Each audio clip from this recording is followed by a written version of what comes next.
You go there. Please do introduce yourself. Hi, my name is Helle. I come from the Norwegian newspaper Dagsavisen. I am wondering, as we strengthen our partnership, why should we trust you? Can you promise that you will try to stop the human rights violations that goes on in your country? And also, will the Prime Minister start taking critical questions from the Indian press at some point in the future? And also, if possible, I would like you to answer straight away. Okay. Right now. Please. We have a question there. But I might also have follow-up questions, so it would be Please. better if you answer We right have away, and then question. I can follow up. I'm conducting the press conference. So please, do you have a question to ask? Please go ahead. I had a question on... He answered. Yeah, no, that I answered. Strengthening partnership, why should we trust you? Oh, that's okay. And on the human rights situation. You ask me question, let me answer it. Okay? Let me give a background of what India is and why should the world trust India. Let us look at the few challenges that the world faced in the last few years. COVID was a big challenge the world faced. And how do you test the trust on a country? One, what is a country? A country today has 4 elements. 1, population. 2, government. 3rd, sovereignty. And 4th, territory. So that is what makes a country a country. And we are proud that we are a civilizational country of 5,000 years old. Continuous civilization. Contributed immensely to the world. You look around, you see an India connect everywhere in the world. India has, the numbers which you see on your phones, it is originated in India. Shunya, 0, originated in India. Chess originated in India. So we are proud of that civilization. Yoga, which the world admires today, it originated in India. India had epics and books. Let me answer the question.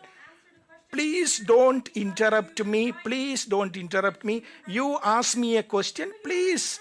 This is my press conference. You ask, why should a country trust India? Why should a country trust India? Why should a country trust India? Let me answer that question, please.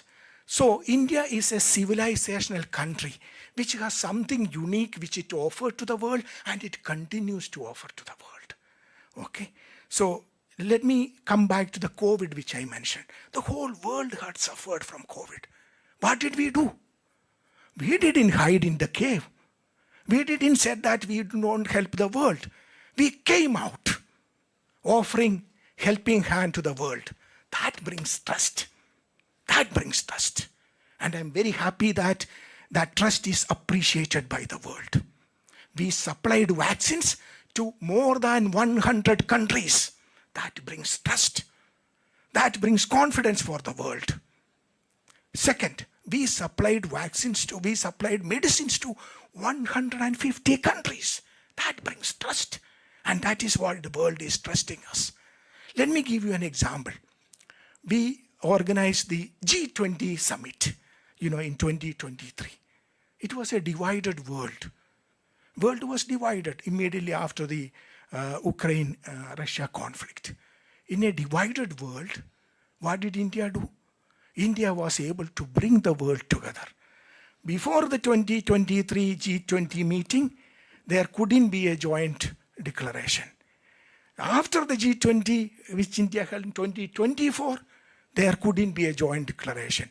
But when India organized the G20 in 2023, what happened? The whole world, despite the differences, came together and we were able to adopt a common global declaration, the Delhi Declaration. This shows the trust of the world towards India. Another example. Again, I'm going to ask you. Let me finish my question. Let me finish my answer to the question. You ask me a question. You ask me a question. You ask me a question, let me answer. You ask me a question, let me answer. Okay? I will come to that. I will come to you. Please have patience. Please have questions. No, when to answer, where to answer, how to answer, these are my prerogatives. You ask the question, don't ask me to answer in a particular way. Let me answer. I will answer. Your first question was on trust on India. You know what India did when we were doing the G20? We immediately before that, we did 3 summits. This is the Voice of Global South Summit. Why did we do that? 125 countries participated in the summit when my Honorable Prime Minister did that summit. We used that summit to understand and appreciate the challenges that the Global South faces. We were able to understand it, appreciate it, and bring those challenges and their aspirations to the main table of the G20. This is appreciated. This is what brings trust to the table. Then what did we do? First time in the history of G20, we were able to get African Union as a permanent member of G20. This brings trust to the table because we were able to get the aspirations and challenges of the entire African continent, which was ignored, brought to the main table of G20. This brings trust to the world, and that is what we enjoy. We recently organized the AI Summit, Artificial Intelligence Impact Summit. Again, the trust the world has on India was visible there.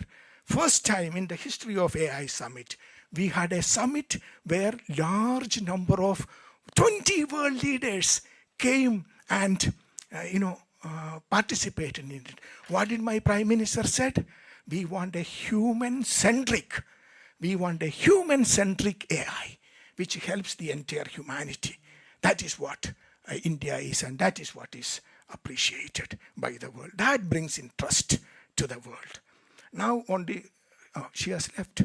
On the issue which she asked about human rights, let me mention this. India is a country which is based on a constitution. India is the largest democracy in the world. Last time when we had the democracy, we had the elections in India, the participation was almost 1 billion people.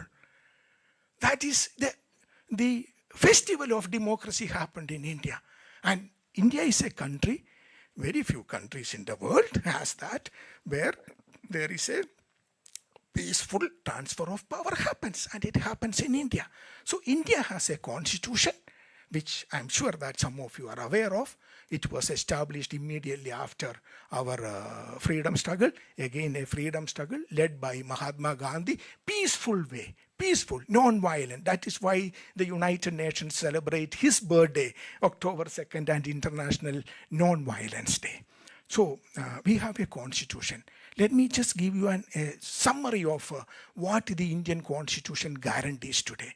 The preamble of the constitution, as you know, we the people of India, having solemnly resolved to constitute India into a sovereign, socialist, secular, democratic republic, and give to its people what?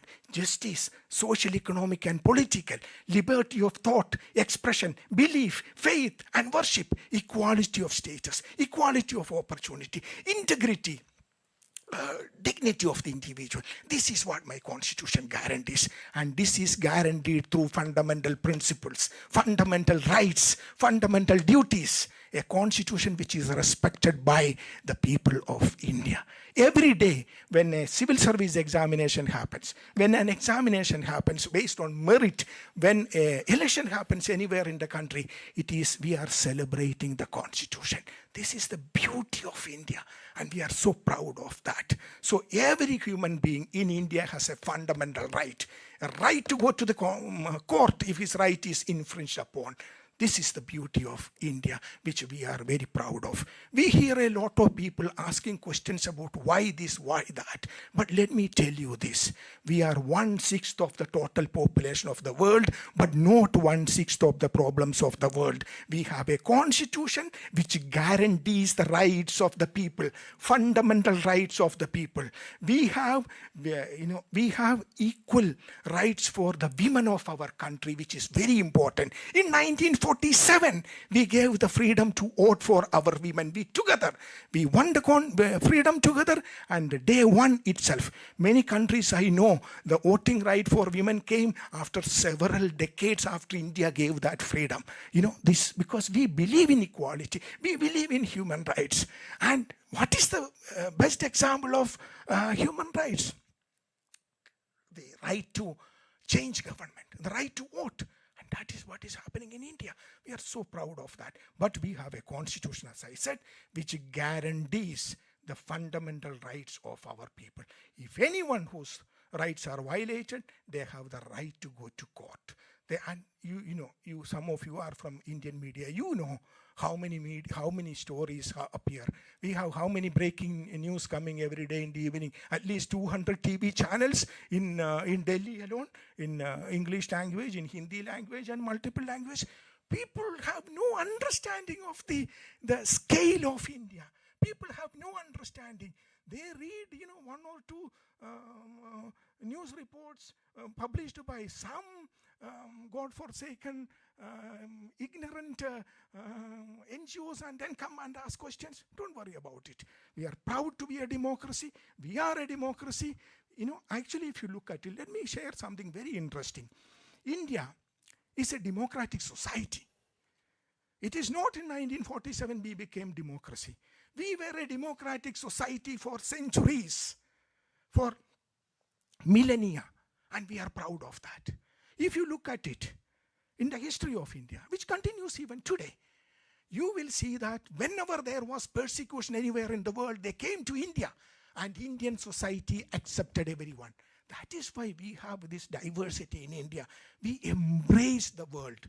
We did not eliminate. We did not go for ethnic cleansing, which many countries today have only one religion, today only have one ethnicity. Why? Their forefathers eliminated the rest of them. That is not how we did it. Okay? We have diversity because we have tolerance. We have diversity because we embrace diversity. Whenever the world has faced problems, we welcome them. Same thing we did for COVID. So I think I explained it enough, no? The last question of this gentleman here.